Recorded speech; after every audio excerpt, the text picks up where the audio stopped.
یہ ہے جہاں نیوز۔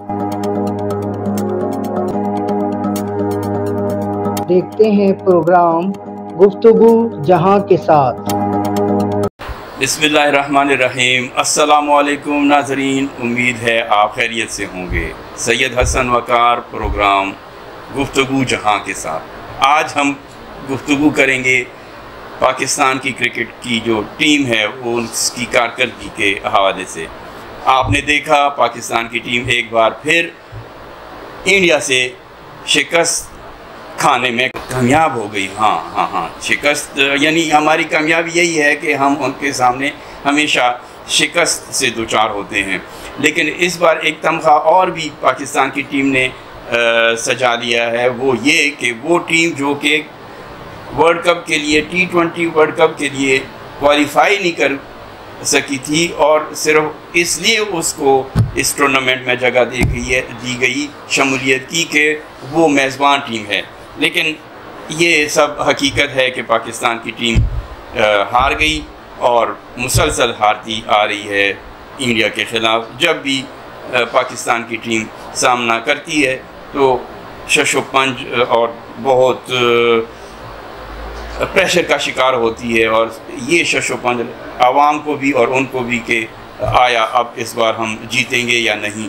دعاؤں سے لے کر دوائیوں تک کا اثر سمجھتے ہیں کہ شاید اگر دعا اثر نہیں تو دوائی اثر کر جائے، لیکن نہ دعا اثر کر جاتی ہے ان کے سامنے، نہ دوائی کا کوئی اثر ہوتا ہے۔ بہرحال اس بار امید تھی، میں تو پکا مجھے یہ یقین تھا کہ اس بار انڈیا کو ہم ہرا دیں گے، اور ایسا ہی ہوا کہ جب ہم نے اننگز دیکھی انڈیا کی تو انڈیا نے شکست تسلیم کی ہوئی تھی کہ 119 رنز کچھ بھی نہیں تھا کہ 20 اوورز میں پاکستان کی ٹیم بنانے میں ان کو کوئی دقت نہیں آنی چاہیے تھی، لیکن انہوں نے پلیٹ میں ایسی کوئی چیز رکھی کہ جس کے بعد پاکستان کی ٹیم اس نے وہ پلیٹ میں سے اٹھا کے کھا لی، یا پلیٹ میں دیکھتے ہی اس پہ ایسا اثر ہوا کہ وہ جب کھیلنے کے لیے آئے، بیٹنگ کے لیے،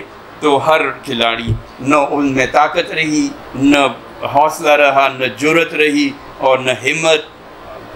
بس آپ نے پھر دیکھا کہ انجام کیا ہوا۔ کیا ہوا اس میچ میں، کیوں پاکستان کی ٹیم ہاری، یہ ہم آپ کو آخر میں بتائیں گے، لیکن سب سے پہلے ہم دیکھتے ہیں کہ پاکستان کا جب آغاز ہوا انڈیا کے ساتھ میچ کا تو اس میں اس وقت کس کا پلڑا بھاری رہا۔ اگر دیکھا جائے تو ابتدا میں ہی پاکستان کی جو بالرز تھے انہوں نے بڑی اچھی کارکردگی کا مظاہرہ کیا، اور ابتدا میں ہی انڈیا کے منجے ہوئے جو کھلاڑی تھے کوہلی اور ان کے کپتان، ان کو آؤٹ کرنے میں پاکستان کے بالر کامیاب ہوئے، اور اس طرح گو کہ انڈیا کا جو رن ریٹ ابتدا میں تھا وہ اچھا تھا، اور 10 اووروں میں غالباً وہ 80-82 سکور بھی کر گئے تھے، لیکن اس کے بعد پاکستان کے بالرز نے ان پہ دباؤ جو بنا تھا ابتدا سے ہی وہ قائم رہا، اور آگے وہ پرفارم نہیں کر سکے اگلے 10 اووروں میں، اور یوں ان کی پوری ٹیم کوشش کے باوجود وہ زیادہ سکور کرنے میں کامیاب نہیں ہوئی۔ تو اس طرح پاکستان کو انڈیا کی آل ٹیم جب آؤٹ ہوئی 20 اووروں میں تو ٹارگٹ کیا ملا، 119 رنز کا۔ 119 رنز کا پہاڑ تو نہیں، ایک چھوٹی سی وہ تھی مہم جو انہوں نے اگر صحیح طریقے سے انجام دی ہوتی تو اس مہم کو یا اس چوٹی کو یہ پار کرنے میں، سر کرنے میں کامیاب ہو جاتے، لیکن پاکستان کی ٹیم باوجود اس کے کہ اس کے کھلاڑی سارے آؤٹ نہیں ہوئے اور ابھی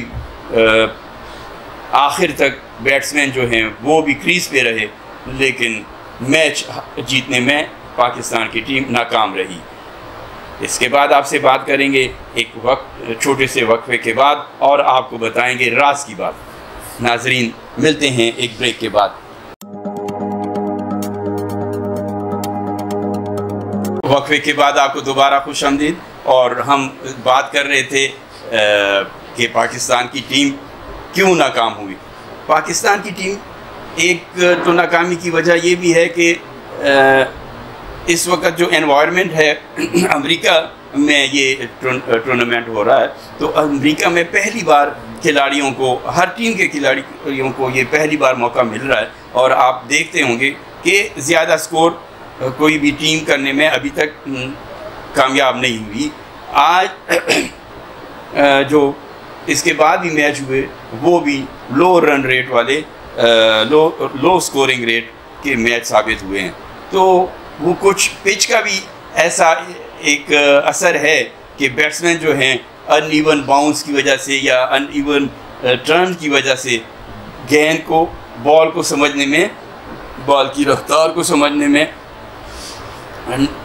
ناکام ہو جاتے ہیں اور دھوکے میں آ جاتے ہیں. تو یا گیند جو ہے بہت تیز آ جاتی ہے یا ٹرن تیز ہو جاتی ہے, یا یہ ہوتا ہے کہ ان ایون باؤنس اس پہ گیند کی, بال کی جو ہے وہ بھی کھلاڑیوں کا جو کی نظریں ہیں ان کو دھوکہ دے جاتی ہیں اور وہ شاٹ کھیلنے میں ناکام ہو جاتے ہیں. بہرحال کچھ یہ بھی ہے کہ ماحول نیا ہے, وہاں انوائرمنٹ ایسی نہیں ہے اور نہ کھلاڑیوں کو وہاں پریکٹس کا اتنا موقع ملا ہے. لیکن کچھ اپنا بھی ہوتا ہے, غلطی ہوتی ہے. جیسے کہ ہمارے اپنے ایک ٹیم, یہ بھی کہا جاتا ہے کہ اس وقت ہماری جو قومی ٹیم ہے اس میں کیا ہے کہ نظم و ضبط نہیں ہے.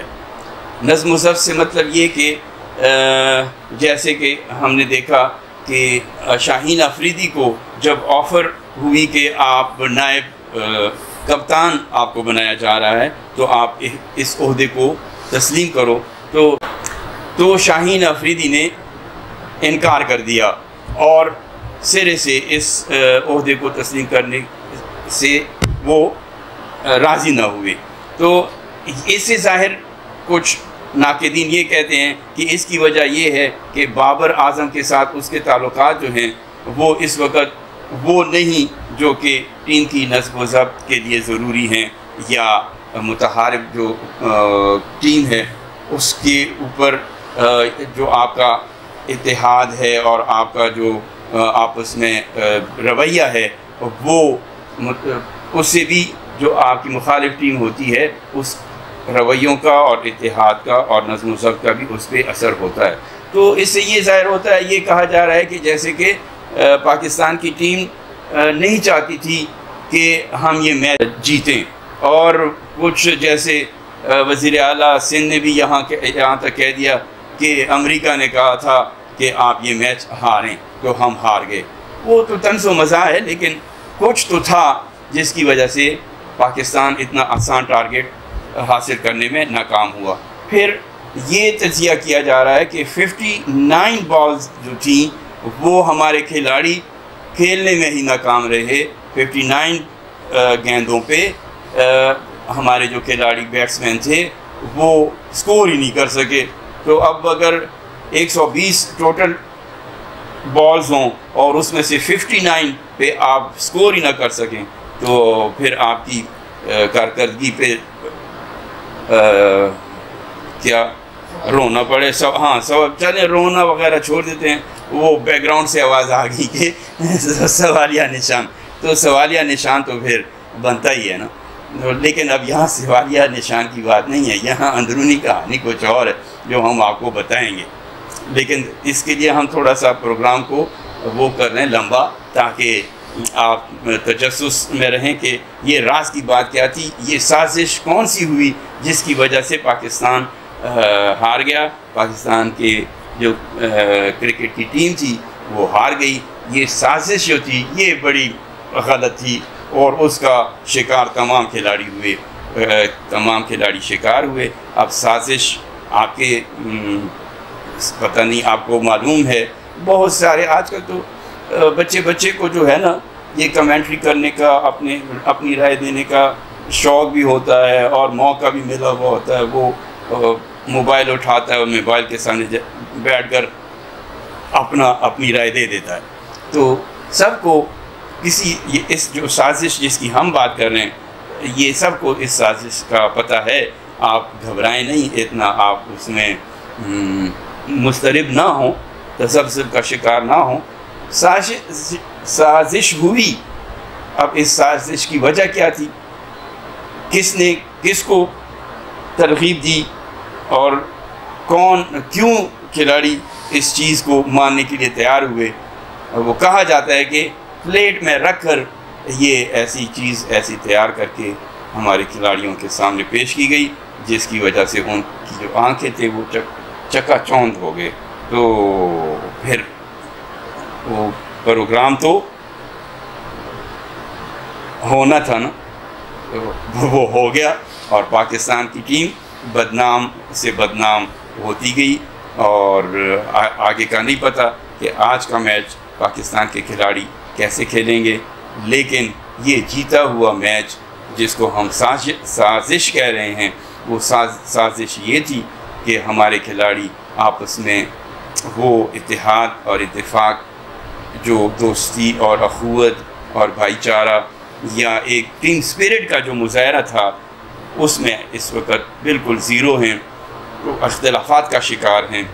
یہ سازش کون کر رہا ہے یہ ہمیں وقت بتائے گا، لیکن کسی اور نے سازش، بیرونی سازش نہیں تھی. یہ ٹیم کے اندر جو کھلاڑیوں میں چپکلش ہے، یہ اس کا شاخسانہ تھا، اور پاکستان جیتا ہوا میچ ہار گیا. اور ہندوستان کے جو شہری ہیں وہ اس خوشی کو منانے میں جو سوچ بھی نہیں سکتے تھے. بلکہ اگر آپ نے میچ دیکھا ہوگا تو ٹینڈولکر اور اس کی فیملی بیٹھی ہوئی تھی، اور ایک وقت ایسا آیا جب ان کے کھلاڑی، بھارتی ٹیم کے کھلاڑی پے در پے ناکام ہو رہے تھے، تو وہ سمجھ گئے تھے کہ پاکستان یہ میچ جیت گیا. لیکن وہ میچ جس میں بالکل یعنی ختم ہو گئی تھی توقعات ہندوستانیوں کی کہ یہ ہم جیت پائیں گے، پاکستان کے جو کھلاڑی ہیں انہوں نے اپنی غلطیوں سے، اپنی ذاتی چپکلشیں جو ہیں ان میں چل رہی ہیں، اس وجہ سے یہ جیتا ہوا میچ کھو دیا. ناظرین، ہم پھر بھی ان لوگوں سے، ان کھلاڑیوں سے پیار کرتے ہیں. انہوں نے دکھ اگر ہمیں دیتے ہیں تو خوشیاں بھی کبھی کبھی دے دیتے ہیں. اب سرجریوں کی بات ہو رہی ہے، وزیر داخلہ صاحب کہتے ہیں چونکہ وہ پی سی پی کے پاکستان پی سی بی کے وہ چیئرمین بھی ہیں، تو پہلے کہتے ہیں کہ جی میں تو سمجھ رہا تھا کہ معمولی سی سرجری کی ضرورت ہے، لیکن اب وہ کہہ رہے ہیں مجھے اندازہ ہو گیا کہ یہ معمولی نہیں، یہ سرجری کافی کیا اس کو کہیں، بڑی سرجری کرنی پڑے گی. تو اب اللہ کرے کہ وزیر داخلہ کی سرجری جو ہے وہ کریں اور وہ کامیاب ہو، اور پاکستان کی ٹیم آئندہ اس طرح کے جو سازشیں ہیں ان سازشوں کا شکار نہ ہو. اس دعا کے ساتھ کہ اللہ آپ کو حفظ و امان میں رکھے، اجازت چاہوں گا. السلام علیکم.